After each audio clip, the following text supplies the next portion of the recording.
Silakan duduk. Shalom. Selamat berjumpa kembali karena tahun yang lalu saya bulan Maret ternyata tanggalnya 16. Ya. Tercatat tadi saya tanya istri saya. Pak Leo dan kami sama-sama mengembalakan gereja Tuhan. Dan saya sama dengan saudara kok. Haleluya.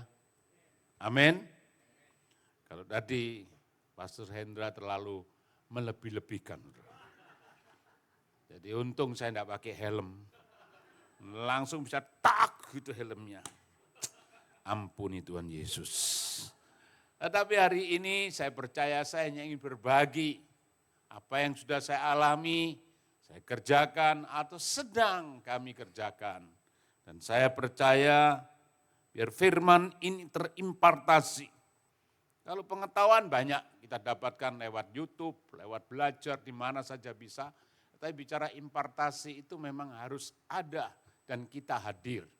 Ya, khususnya hari ini yang online, himbauan saya hadir di onsite. Tidak terus gereja itu dibuat online. Ada waktunya online. Tapi ada waktunya hari ini kita bisa berkumpul bersama. Kita terima impartasi dari Tuhan. Tepuk tangan bagi Tuhan Yesus. Nah Bapak Ibu yang dikasihi Tuhan. Di dalam bulan ini atau tahun ini ya temanya. Keluar dari terobosan. Keluar dari hal yang biasa-biasa saja. Saya percaya keluar dari zona nyaman. Keluar dari hal yang biasa-biasa.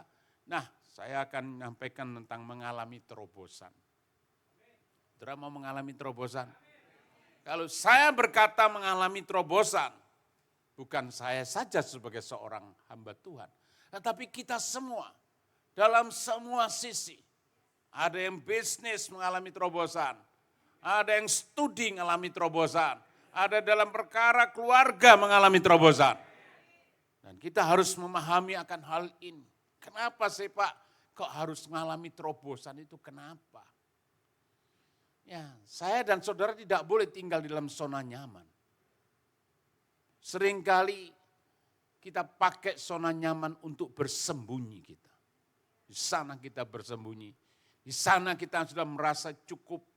Sehingga kita tidak lakukan apa-apa. Dan hidup iman saudara menjadi flat dan cenderung downgrade. Tapi saya ingin ajak hari ini untuk setiap kita menjadi terupgrade. Haleluya. Kasih tahu kiri kanan, muka belakang, mau enggak terupgrade? Ayo. Memang orang-orang yang mau terupgrade harus berani bayar harga. Haleluya. Bapak Ibu, kita baca dulu ayatnya. Dalam Mika pasal kedua ayat ke-13. Dibaca sama-sama dengan saya ya. 1, 2, 3. Penerobos akan maju di depan mereka. Mereka akan menerobos dan berjalan melewati pintu gerbang. Dan akan keluar dari situ raja mereka akan berjalan terus di depan mereka. Tuhan sendiri di kepala barisan mereka. Perhatikan ayat ini. Ada kata penerobos, ada kata raja, ada kata Tuhan. Itu sama, equal. Kita hanya tahu seringkali disebut Tuhan kita, Jehovah Jireh. Allah mencukupi, wah senang sekali rasanya. Saya percaya ayat itu terlalu familiar bagi kita. Tetapi kalau kita bicara tentang Mika pasal kedua 13 mungkin tidak terlalu familiar. Karena kita menemukan kata penerobos. Ini harus dialami oleh setiap orang percaya. Penerobos akan maju di depan mereka, mereka akan menerobos. Dan berjalan lewati apa? Pintu gerbang. Dan akan keluar dari situ. Dan dilanjutkan di sana ada kata raja. Makanya hidup orang percaya hari-hari ini harus hidup dan tinggal dalam konsep kerajaan Allah. Kalau engkau tinggal hidup dan konsep dalam kerajaan Allah, perhatikan yang pertama, Yang pertama, ada pemeliharaan Tuhan. Pemeliharaan Sang Raja itu, sekalipun kita akan melihat masa sulit, masa sukar depan kita, Tuhan tetap pelihara. Yang berikutnya, Tuhan tetap menyediakan. Penyediaan Tuhan tepat pada waktunya. Haleluya. Yang ketiga, pembelaan Tuhan. Hidup benar, gak usah takut, pasti dibela.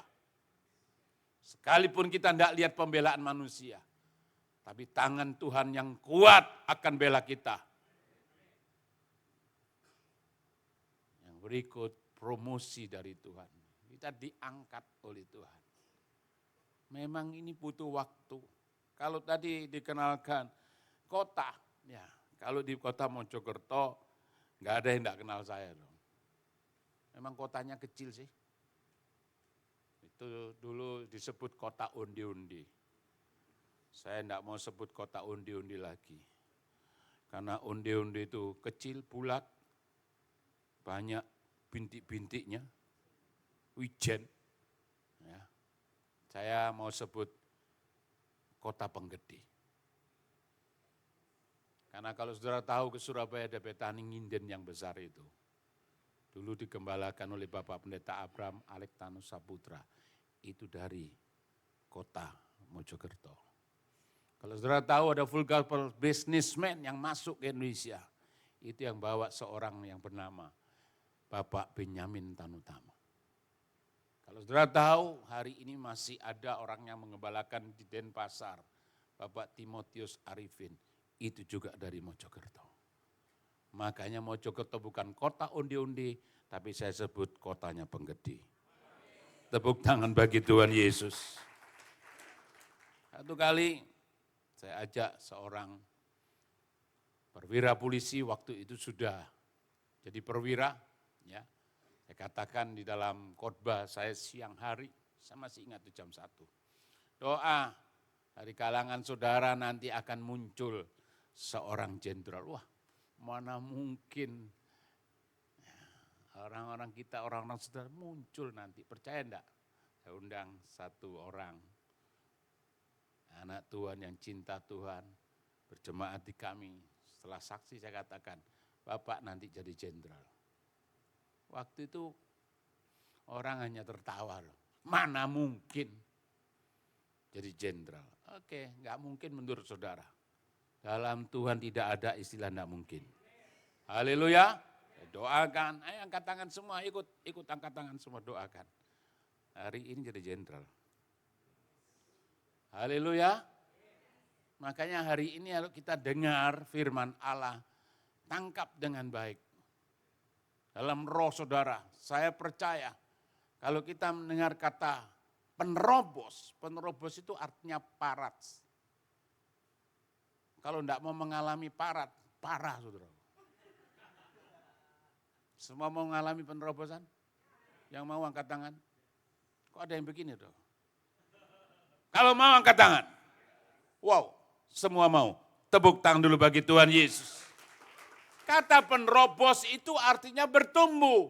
Kata penerobos itu artinya bertambah. Kata penerobos itu artinya keluar. Kata penerobos itu artinya terbuka. Kalau mau mengalami ini artinya kita mengalami proses pertumbuhan. Kita akan mengalami pertambahan. Kita harus keluar. Dan terbuka. Amin. Sudah dinyatakan lewat kematian Yesus di atas kayu salib. Ada terobosan toh. Apa itu yang dimaksudkan di sana? Next. Tabir bait suci terbelah menjadi 2. Jadi tidak ada lagi batasan. Saya dan saudara harus mengalami itu. Makanya hamba Tuhan di atas stage ini bicara tentang spirit, saudara. Haleluya. Ini bukan bicara knowledge, bicara tentang spirit, tentang roh. Apa bedanya dengan motivator? Motivator itu bicara tentang jiwa. Masuk akal dan tidak masuk akal. Kita dikuatkan yel. Di sini kita diajar roh kita ini. Nangkap roh Tuhan. Nangkap firman Allah. Di dalam ibadah semacam ini, saya percaya kita pulang. Tunggu waktu untuk kita ngalami. Katakan amin. Makanya di tempat kami sangat terbuka tapi terbatas. Saya melihat orang-orang yang spiritnya kuat dan itu bisa impartasi. Nah, Bapak Ibu yang dikasih Tuhan, karena kita ini sudah terbiasa tanpa disadari oleh gereja, iblis telah membatasi geraknya gereja. Ya. Jadi gereja dibatasi. Sementara kalau sudah ibadah gini, waduh semua alim. Kalau sudah keluar jadi aluminium. Tapi bukan di sini, amin, amin, amin, amin, amin. Aluminium itu kalau kena panas langsung keras. Aduh, alimnya di gereja, shalom, shalom. Kalau sudah di luar, shalom.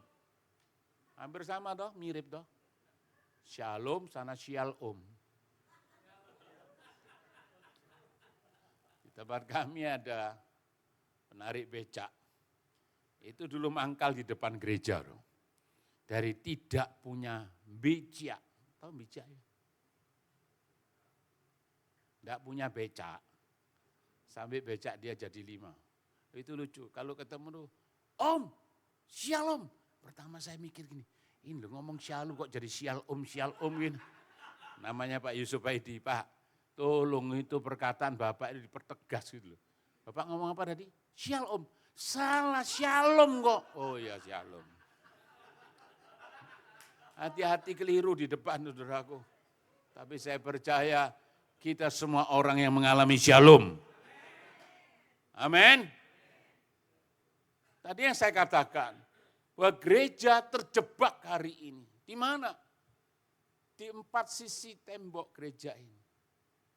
Makanya kalau sudah masuk, waduh, kelihatannya.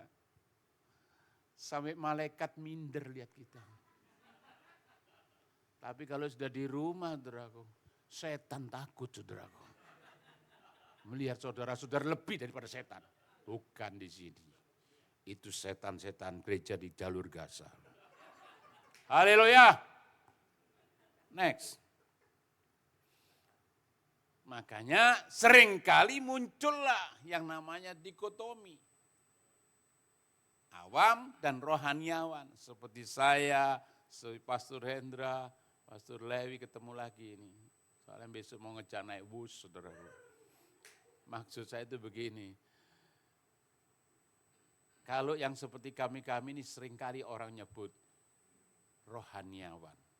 Memang. Jadi seperti saudara yang kerja di bank, saudara yang masih bisnis, saudara yang masih kerja di perusahaan-perusahaan. Saya ini masih orang awam, Pak. Dipisahkan antara awam dan rohaniawan. Itu tipuan iblis, saudara. Sebetulnya kita semua adalah rohaniawan. Punya tugas di bidang masing-masing. Kerjakan. Dari saudara yang di art, entertain, di sport, kerjakan di businessman, yang di gereja, yang di media, yang di guru, menjadi dosen, di edukasi, keluarga, dan di pemerintahan. Seharusnya kita semua rohaniawan. Kalau ini semua rohaniawan, itu akan buat transformasi besar. Tuhan dipermuliakan. Tepuk tangan bagi Tuhan Yesus. Nah, saya punya 4 alasan orang tidak mengalami terobosan. Apa 4 alasannya? Ini alasannya. Saudara supaya tahu. Hanya orang tidak mengalami terobosan. Alasan yang pertama, tidak suka perubahan. Kalau mau mengalami terobosan harus berani berubah. Amin. Amin. Ada lagu itu apa sayangnya? Aku masih seperti yang dulu. Jadi kalau sudah nyanyi itu aku masih seperti yang dulu. Jadi tetap tidak berubah loh. Terus suami berkata gini, Sudahlah, aku enggak bisa berubah ya begini ini. Enggak mau berubah. Bapak Ibu yang dikasihi Tuhan. Dan enggak suka melihat perubahan. Perubahan dianggap salah. Perubahan dianggap nyimpang. Ayo hari ini. Jangan sampai ini menjadi jebakan kita. Sesuatu yang terjadi perubahan, kita anggap salah. Tapi sesuatu yang berubah juga memang belum tentu benar. Kontrol kita adalah firman. Haleluya. Firman bagaimana berbicara. Tidak suka perubahan, ada loh banyak orang begitu. Makanya saya kadang-kadang ngumpul dengan teman-teman yang baby boomer. Ya. Wah, ceritanya selalu ditarik ke belakang yang lampau. Ya memang seneng, kayak nostalgia gitu loh. Tapi kalau kumpul dengan yang milenial, selalu ditarik ke depan. Mesti buat ini, ada ini, ada ini. Makanya kalau di sini ngomongnya ke depan, future. Kalau di sini di setback ke belakang, maaf ini kolonial. Kolonial kan ke belakang. Wah kalau yang di tengah-tengah repot, aluminium ini. Seharusnya kita sebagai orang percaya, dengar orang tua kita. Kenapa kita perlu dengar orang tua kita? Kenapa? Maaf yang milenial saya beritahu, dengar. Orang tuamu punya banyak pengalaman. Pengalaman itu kita perlu belajar, kita belum melewati. Kita belum melewati tua. Dia punya banyak relasi, pakai relasinya. Haleluya. Yang tua itu bukan cuma rambutnya putih, hikmatnya lebih banyak loh. Tapi jangan sombong yang rambut putih ya. Maksud saya, yang milenial juga perlu belajar. Tapi yang kolonial juga perlu tengok gitu loh. Maaf ya, maaf. Saya ini bersyukur saya masih bisa buat PowerPoint sendiri loh. Bersyukur. Saudara enggak perlu tepuk tangan, itu biasa saudaraku. Kita kalau mau belajar bisa kok. Amin, amin, amin, amin. Soalnya begini, kalau saya suruh anak saya, ada suruh staf, enggak cocok warnanya, enggak cocok hurufnya, sudahlah. Daripada nanti saya dipikir cerewet, sudahlah. Saya enggak mau generasi cerewet, enggak usah. Kecuali saya enggak bisa, enggak ngerti, baru saya panggil. Ya bersyukur. Terus sampai hari ini bisa terus buat. Jadi kalau kita enggak suka perubahan, jangan harap ada terobosan. Yang kedua, alasan yang kedua itu enggak tahan dalam proses. Ada banyak orang enggak tahan dalam proses. Mau lari kalau proses. Betul atau benar ya? Enggak tahan di proses. Padahal proses itu sebetulnya memurnikan iman kita, memurnikan motivasi kita, memurnikan kehidupan kekristenan kita, katakan amin. Bahkan pelayanan kita. Ya, kadang-kadang proses terjadi.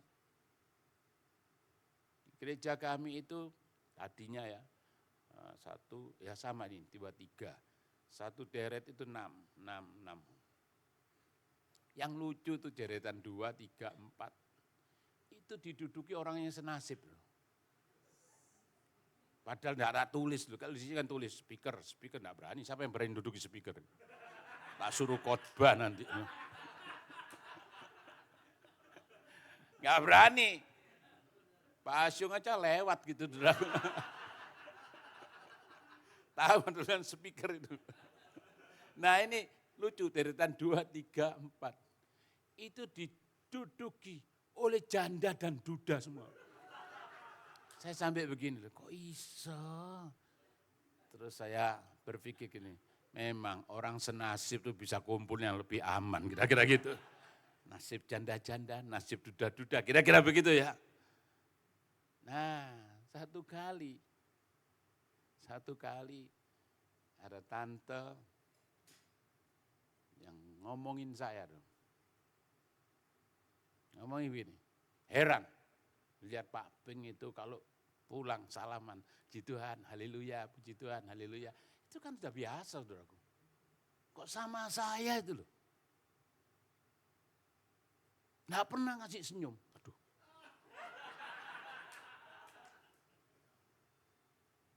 Sama saya nggak ngasih senyum. Langsung dia introspeksi diri. Mentang-mentang saya janda. Loh, sudah sebentar apa hubungannya ini?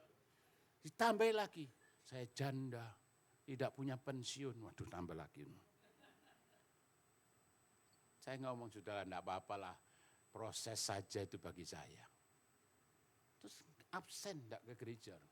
Saya biasanya kalau sudah absen gitu, saya minta tolong gembala komselnya. Tersinggung dengan gara-gara tidak lempar senyum. Aduh, kapan ya? Saya suruh cari kesalahan ini kan sulit tuh dong. Kalau pulang makanya, puji Tuhan, haleluya, puji Tuhan, haleluya, puji Tuhan, haleluya. Ya kalau orang 100 itu oke, udah 300, puji Tuhan, haleluya. Ketika tante di giliran 112, mungkin bisa istirahat sejenak gitu loh. Puji Tuhan, tante. Wah, jalan lagi, suka bilang 14. Giliran pas 200 tante itu minggu berikutnya, bisa saja istirahat sejenak. Kok pas tante itu? Waduh, ngomongnya sudah kemana-mana. Ya saya ngomong begini, ya sudahlah. Memang kalau jadi hamba Tuhan itu harus tahan proses. Haleluya. Pak Leo dan saya sama-sama istrinya kecil. Boros dan istri saya kan kecil semua. Cari istri kok enggak yang besar. Loh, kalau besar itu urapannya lama dari pusat turun. Kalau kecil set cepat gitu loh. Haleluya. Jadi maksud saya itu begini, proses itu selalu ada. Makanya kalau kita nggak tahan, sudah dari dulu hilang. Ya. Dulu saya dikasih orang mobil, cerita ini. Ambil di mana? Tanjung Perak. Karena dari luar pulau. Kirim, saya ambil. Sampai kota Mojokerto itu belum punya kendaraan saya. Mogok 6 kali, saudara bayangkan. Ya, mogok 6 kali. Terus teman-teman ngomong gini, jual. Buat uang muka. Terus, ya uang muka, nyicil. Aduh, kok saya ini yang begitu-begitu takut saya. Makanya saya enggak pernah hidup mencicil, enggak pernah. Tahu mencicil? Mencicil gitu. Itu mencicil. Artinya menghindari itu. Wah, yang ngomong itu aneh-aneh. Tapi ada pakai pelayanan, Singaraja, ke mana? Jawa Tengah itu mana? Magelang. Naik itu dong. Betah, katanya diberkati, mobilnya mogok. Ya udahlah. Punya mobil baru, salah lagi. Makanya repot kok. Tidak punya anak, itu hamba Tuhan. Alkitab berkata, terkutuklah orang yang tidak punya anak. Salah lagi. Anak saya nomor 1, 2 itu jaraknya 3 tahun. 2 ketiga jaraknya setahun. Yang stres itu agaknya istri saya. Kalau saya enjoy aja. Nanti diomong orang apa, udah tenang aja kamu punya suami kok. Yang lain enggak punya suami enggak bingung kok. Memang repot, enggak punya anak, salah. Punya anak, cepat-cepat punya anak begitu. Ini pendeta, gak tahan nafsu ini, itu jalan lagi. Makanya kalau gak tahan proses, sudah dari dulu. Ya bersyukur saya didampingi istri yang terus menguatkan. Ya. Dari gereja yang kecil diusir keluar, istri anak-anak saya menguatkan. Yalah, lewat sajalah. Saya ngomong, kalau memang Tuhan tidak izinkan kita menggembalakan ya sudah. Saya menggembalakan mulai tahun 88. menikah 89. Ya, kalau diomong lama ya masih ada yang lebih lama. Tapi ya sudah lumayan lah. 88 sampai hari ini hampir 37 tahun. Saya sudah lalui itu. Gara-gara kursi loh. Gara-gara kursi. Saya ngomong, maaf kita ganti kursi. Masa kursinya gereja di zaman kolonial. Itu kursi gedung bioskop dibeli taruh gereja. Waduh. Jadi itu banyak kutunya loh. Saya mengganti warna merah. Saya tahunya kursi gini warna merah. Tahu-tahu dikasih orang. Kasih orang itu kalau tidak salah 20. Warnanya abu-abu. Nah daripada beda sendiri. Lanjutkan ini 20 lanjutkan. Ada yang datang. Bapak ngomong merah. Sekarang keluar abu-abu. Untung tahan. Untung bertobat, enggak bertobat, tak angkat kursinya gini.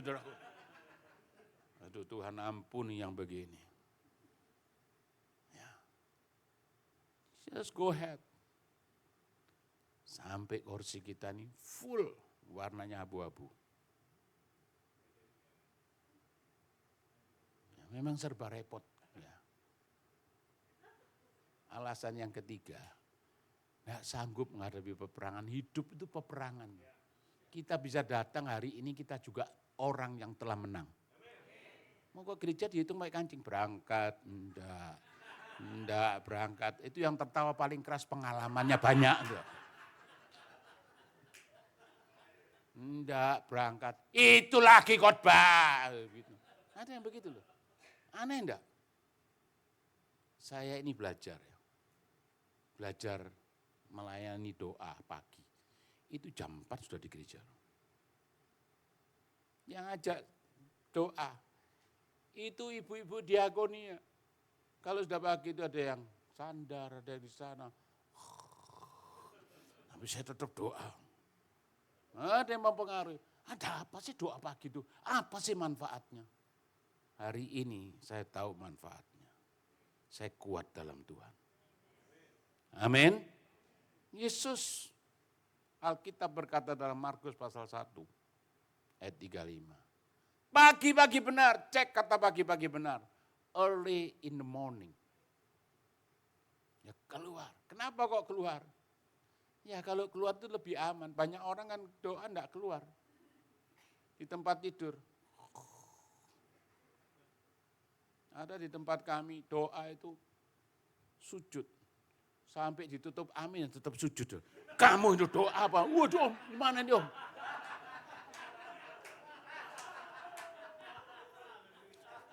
Loh ini ada yang doa salah satu penatua kami. Itu jam 3 gereja digedor. Nah saya kan tinggal di gereja waktu itu. Itu ada siapa yang ketok-ketok gini. Loh Pak kok belum dibuka sih? Loh jam berapa? Saya lihat jam 3 Mas Jan. Loh saya pikir sudah jam 5. Ngawur aja. Nah, kalau itu lebih baik, jam 3 sudah datang lebih baik saudaraku ya. Daripada tadi sujud 12 saudaraku. Kenapa enggak ngalami terobosan? Enggak sanggup menghadapi peperangan. Setiap kali itu peperangan bagi kita. Ada peperangan iman, peperangan rohani. Ya. Kita bisa hadir ini masuk telah menang dari peperangan. Amin. Amin. Kita enggak marah, itu telah menang dari peperangan emosi kita. Kita bicara jujur terus, itu telah menang peperangan itu. Malah ada orang ngomong gini, kan enggak apa-apa sih om, cuman bohong-bohong dikit. Gak ada bohong dikit ya bohong. Gak ditulis kok bohong dikit, gak ada. No. Dusta ya dusta. Jelas toh? Amin. Gak ada abu-abu, gak ada. Dan yang keempat, gak percaya pada perkataan Tuhan. Jangan harap mengalami terobosan. Gak akan pernah ada terobosan. Yang diingat perkataan yang menyakitkan. Padahal mertuanya itu ngomong menyakitkan itu. Sudah 34 tahun yang lalu. Sekarang sudah almarhum, diingat-ingat itu mertua saya. Aneh ya. Tapi pendetanya tanya, minggu yang lalu siapa yang khotbah di sini, ayatnya di mana? Apa ya? Apa ya? Bisa begitu? Apa ya? Tanya. Aneh gak? Nggak percaya pada perkataan Tuhan. Dia lebih percaya perkataannya orang. Jangan harap alami terobosan. Sudah jelas Alkitab, 12 pengintai. Yang 2 percaya perkataan Tuhan. Yang 10 tidak percaya. Inilah bukti. Ternyata banyak orang tidak percaya perkataan Tuhan. Kita sedang menghadapi masa sukar. Benar. Lihat berapa yang di PHK. Berapa yang dirumahkan. Tapi bagi kita memang akan lihat, kita akan lewat masa sukar. Tapi kita tetap hidup dalam perlindungan Tuhan. Tepuk tangan bagi dia, haleluya. Nah itulah kelebihannya kita. Makanya kita tidak boleh sama dengan mereka, katakan amin. Ayo sih hari ini, saya tunjukkan foto-foto ini ya. Next. Lihat dari semua itu. Ini baru berapa hari yang lalu ya, berapa minggu yang lalu. Dilantik. Lihat sendiri ini. Jelas itu paling cantik di dunia.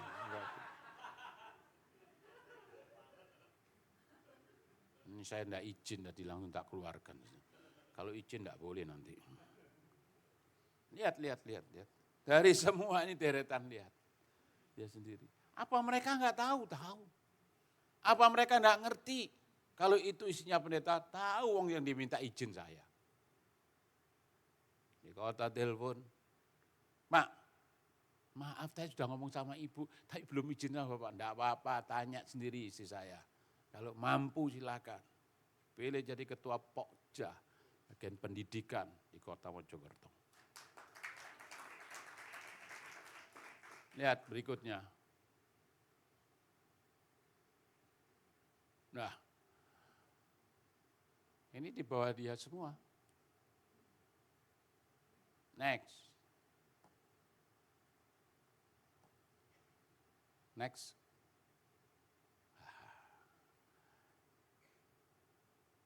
Di dalam Alkitab mengajarkan kepada kita 132 penampilan Yesus. 132 penampilan Yesus. 40 di luar bait Allah, hanya 40 Yesus buat di bait Allah. 39 terjadi dalam dunia kerja.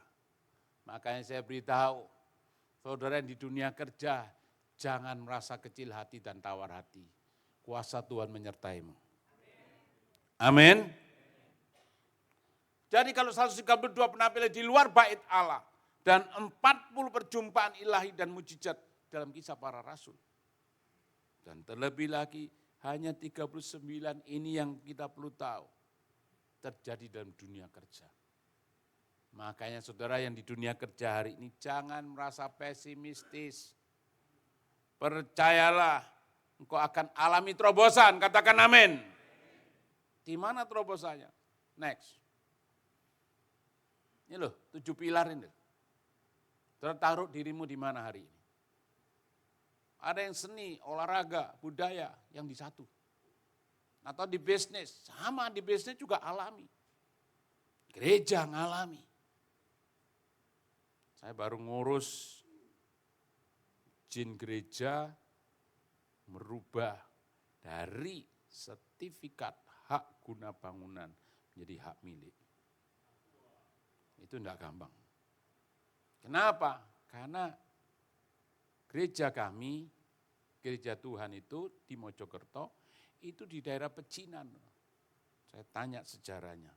Enggak mungkin Pak, ini semua HGB kok. Nah, kok Tuhan taruh Di gereja kami itu ada ketua BPN. Tolong dipelajari, ini aturan sinode kita, bisa enggak? Bisa Pak, tapi ya coba ya. Kalau kota itu wewenang wali kota, kabupaten wewenang bupati. Bisa enggak stakeholder kita ngizinkan? Ngomong apa? Ngomong gini, itu dah gereja yang dipimpin Pak Daniel itu dah, enggak apa-apa sudah, kasih aja hak milik. Enggak lama, seminggu keluar. Tuhan dipermuliakan. Tepuk tangan yang meriah bagi Tuhan Yesus. Makanya punya privilege kita itu loh. Anak Tuhan di mana saja ditempatkan. Kalau kita pegang janji Tuhan, kau punya privilege. Di D itu bicara tentang dissemination media, mengendalikan. Sekarang media sudah terkendalikan. Makanya jaga ujung jari kita. Emak-emak tolong dijaga. Jangan tuk, waduh repot nanti. Ini loh di sini loh. Bukan di sini, dulu di sini, sekarang di sini. Diam, tapinya jalan, pindah. Edukasi. Nah kenapa tadi istri saya, karena istri saya ini memang passionnya di pendidikan. Nggak salah. Keluarga harus alami terobosan. Yang di pemerintahan harus alami terobosan. Entah kita di legislatif, entah kita di yudikatif, entah kita di eksekutif, harus alami terobosan. Nah saudara, sekarang bagaimana untuk mengalami terobosan? Kalau tadi kan 4 alasan, jangan ada pada kita tidak mau alasannya ada pada kita. Yang setuju katakan amin. Itu 4 alasan orang tidak mengalami terobosan. Saya ajak hari ini, ayo kita semua mengalami terobosan. Yang mau mengalami terobosan angkat tangan. Lambaikan tangan malaikat biar catat gitu loh. Oh ini. Haleluya. Semua mengalami terobosan? Baik. Next. Langsung saja di slide saya yang berikut terus. Sekali lagi. Ya. Tinggal dalam barisan sang penerobos. Jadi tinggal dalam hadirat Tuhan.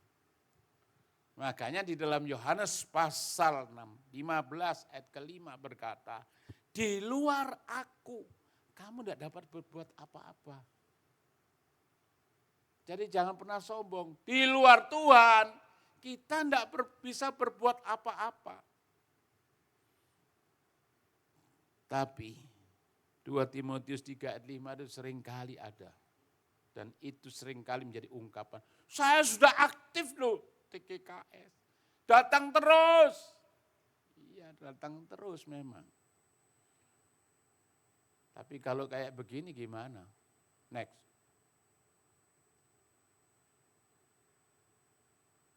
Terus, next. Enggak ada gambarnya ya. Ya ini gambarnya ini. Ini lihat. Ini di dalam gereja apa di luar gereja? Halo? Yang lainnya serius. Tapi itu buka firman kok. Gampang toh daripada kita sakit hati. Benar enggak? Jadi sekarang pendeta ini sulit. Setelah ketika buka ini buka firman. Atau buka chatting kok senyum-senyum sendiri.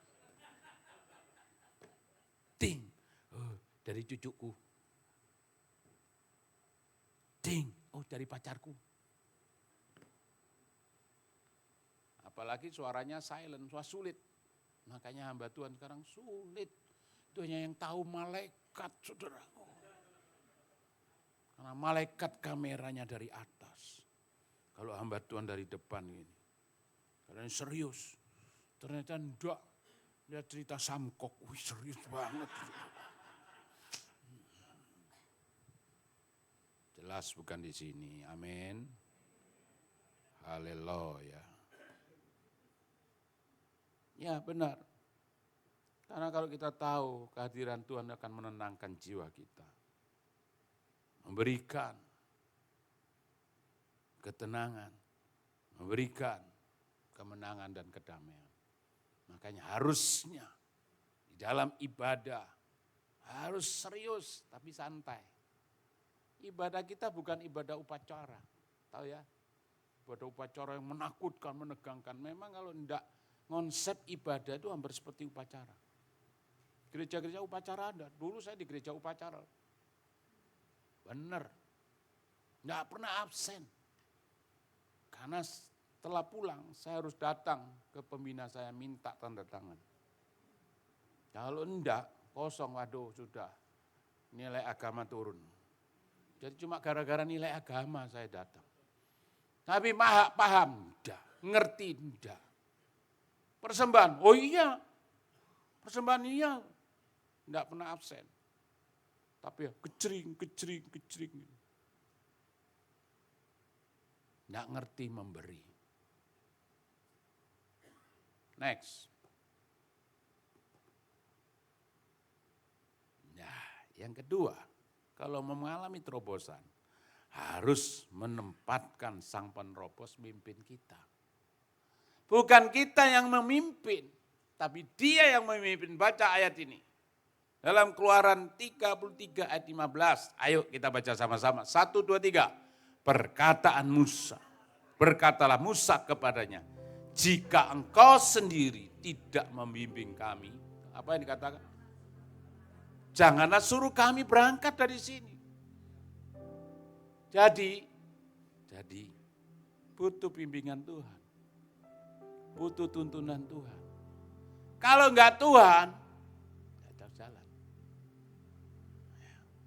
Banyak orang kan enggak begitu, bro. Memimpin rohani itu penting bagi kita. Karena dia yang punya otoritas. Kita semua diberikan kuasa yang sama. Tapi otoritas tidak ada pada kita. Ayo hargai, hormati otoritas. Kalau di rumahmu siapa pegang otoritas? Suamimu. Makanya suami harus jadi panglima. Kok gak ngomong amin ya? Kadang-kadang suami panglima, istri pangnam. Waduh repot saudara. Bukan di sini, amin.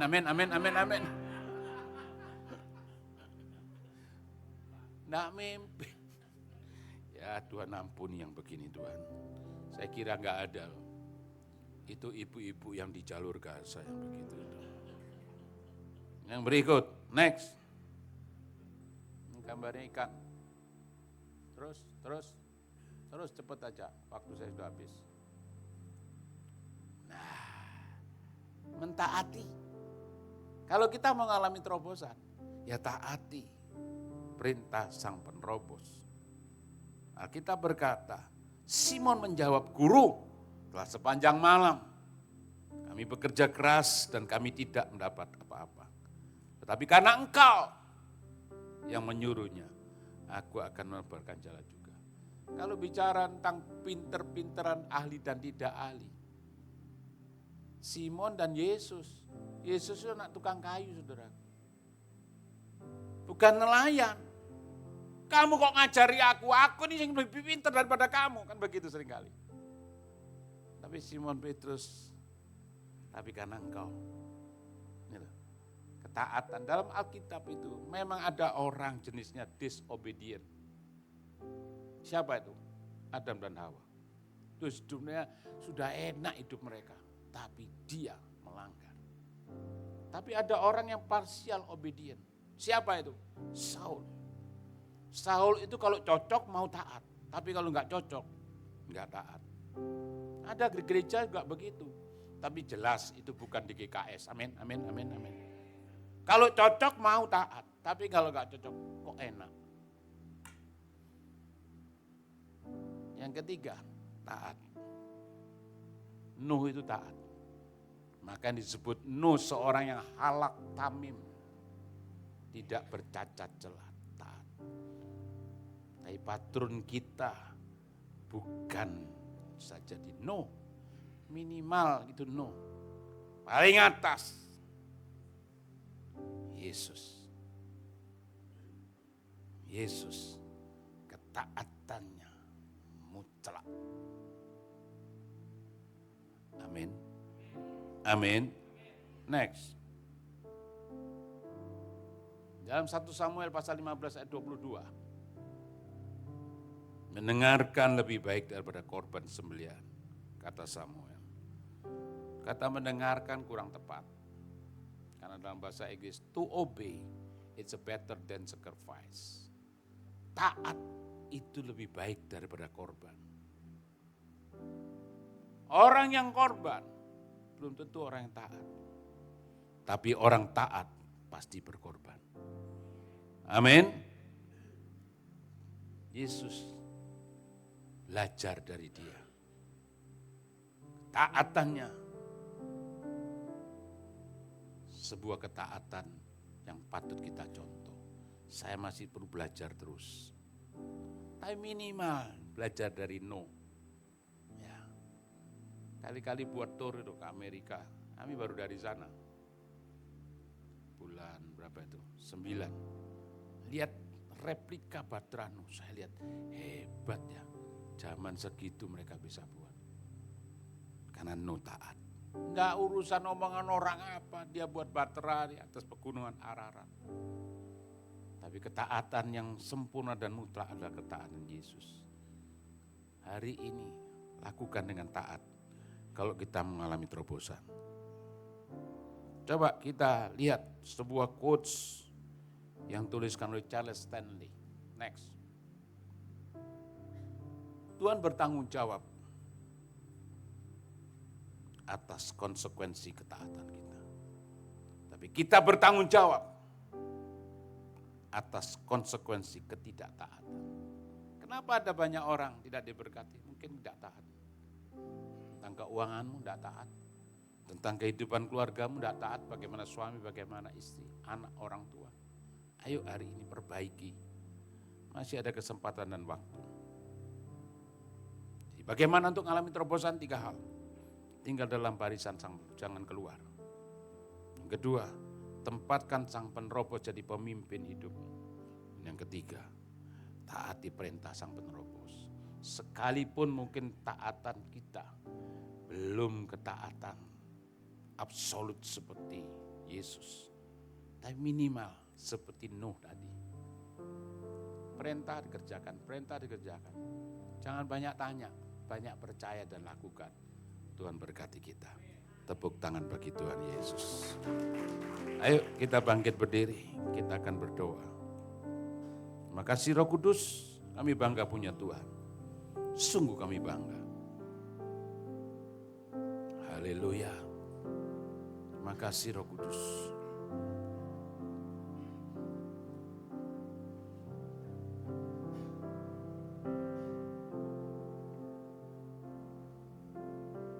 Kasih Tuhan. Makasih Tuhan Yesus. Alami pertolongan Tuhan dalam setiap waktu.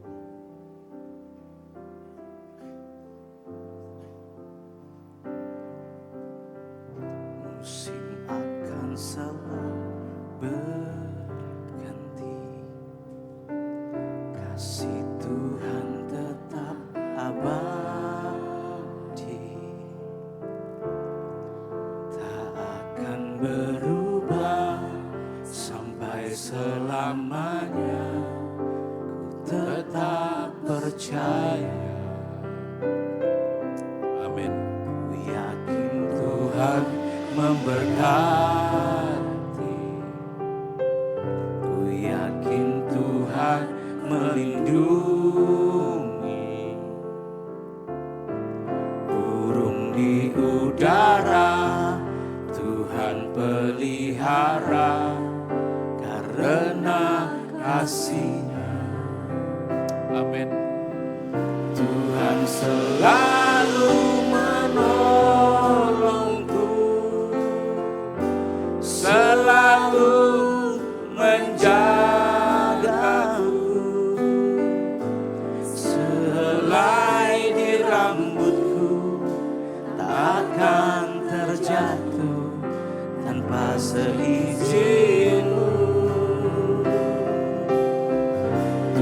Tuhan selalu menolongku, selalu menjagaku. Dia mengenyangkanku dan peliharaku seumur hidupku. Katakan Tuhan selalu, Tuhan selalu menolongku, selalu menjagaku. Sehelai rambutku tak akan terjatuh tanpa seizin-Mu. Tuhan selalu menolong. Tuhan selalu menolongku, Amin. selalu menjagaku. Sehelai mengenyangkanku dan peliharaku seumur hidupku. Tuhan selalu menolongku. Tuhan selalu menolongku, Katakan selalu selalu menjagaku. Sehelai di rambutku tak akan terjatuh tanpa seizin-Mu. benar Tuhan. Tuhan selalu menolongku, selalu menjagaku. Dia mengenyangkanku dan peliharaku seumur hidupku. Saya akan berdoa untuk setiap saudara. Selama ini, di 4 alasan tadi engkau ada di sana. Ya, berhenti. Berhenti. Artinya, jangan lanjutkan itu. Kau tidak mau berubah, jangan. Tuhan tolonglah kami. Hari ini firman-Mu terus berbicara kepada kami. Supaya setiap kami hari ini mengalami terobosan. Dan kami percaya, kalau mungkin ada yang sedang diproses, kami mau lari dari proses, jangan. Izinkan proses, belajar seperti Ayub. Ia tahu jalan hidup.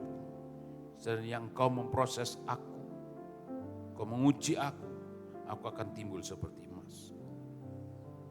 Kalau hari ini hidup sedang mengalami peperangan, ayo, kemenangan sudah Tuhan janjikan. Tapi engkau harus tampil untuk berperang. Terima kasih. Kalau hari ini seringkali perkataan manusia yang mengendalikan hidupmu, bukan perkataan Tuhan. Ampuni Tuhan. Kalau ada hari ini, di antara kita yang perlu dukungan doa, saya akan berdoa. Terima kasih Tuhan. Terima kasih Roh Kudus. Kami bangga punya Tuhan. Kami bangga punya Yesus. Biarlah setiap kami hari ini yang mengangkat tangan ampuni kami. Di tempat ini kami diajar, mengerti, memahami. Untuk kami bisa mengalami terobosan. Kami tidak mau keluar dari barisan sang penerobos. Kami terus ada dan tinggal dalam hadirat-Mu. Di luar aku, kata firman Allah, kamu tidak bisa berbuat apa-apa. Makasih Tuhan, bersyukur. Biar tempatkan sang penerobos menjadi pemimpin. Yang diwakili oleh pemimpin rohani-Mu, berbicara. Otoritas sudah ada padanya. Kalau itu di keluargamu, izinkan suamimu yang memimpin. Terima kasih Roh Kudus. Terima kasih. Terima kasih Tuhan. Kami mau belajar taat. Kalau engkau mengalami terobosan, ayo angkat kedua tangan. Hamba berdoa. Kami semua yang ada dan hadir. Roh Kudus akan berkarya dan bekerja. Supaya setiap kami mengalami terobosan demi terobosan. Dalam hidup kami, dalam pelayanan kami, dalam bisnis pekerjaan kami, dalam studi kami, dalam rumah tangga kami. Semuanya mengalami terobosan. Karena kami berjalan bersama dengan Allah penerobos. Makasih Roh Kudus. Saya serahkan Pastor Hendra. Haleluya. Semua tetap dalam hadirat Tuhan dan berdoa. Thank you, Jesus.